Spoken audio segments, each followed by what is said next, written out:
All right, so we moved Clyde out of the action. He's done really great being in the middle of the living room. The knocking on the doors, the running, the throwing of the bowls, the jumping on the love sacks, all those things. So we're gonna try him not being able to see what's going on, but where we can still see him. So we moved him to the end of the hallway so he can't see what's going on, but we can still see him. He doesn't appreciate it. It makes him more nervous to not be able to see what's going on. So this is perfect because that's what we want to practice. Depending on how your home is set up, you can decide if you want him to be in the action or off to the side, but where we see weakness, we like to really work on that. So we're gonna work on, I'm gonna show you how to put on the transitional leash. When you find it, it's usually wadded up like this in a basket or on the floor. You're just gonna open it up long, find the handle. The handle has a black piece with the loop.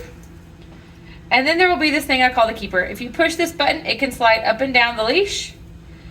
This allows the leash to get so loose. It can get as tight as it wants, but it can only ever get so loose until it hits that keeper. Right? So if I follow that to the other end, there's a figure 8. If I grab the figure 8, the rope that's in between it, and I pull up, this is what's going to go over the nose.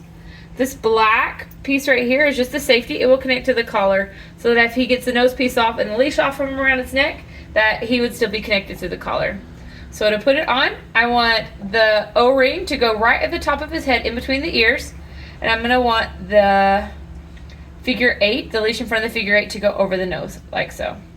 To put it on, I make it extra big, and I go ahead and get it ready. I know I want it to fit on like this, so I'm going to go put it on him.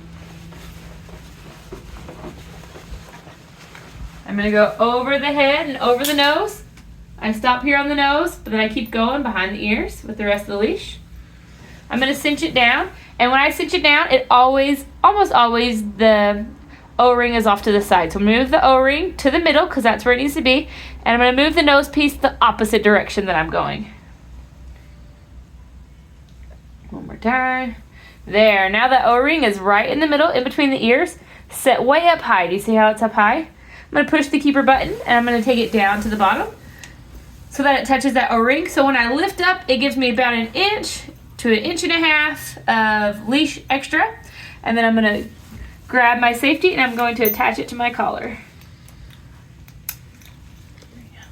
As I'm going, when the dogs get fluffier, like when Clyde starts to grow his coat out for the winter a little bit more, I might notice on my walk that it gets too loose or it starts to shift. I'm just going to shift it back over. Once it's settled in between all the fur, it'll be good for the rest of the walk, but we want to just watch it the first little bit.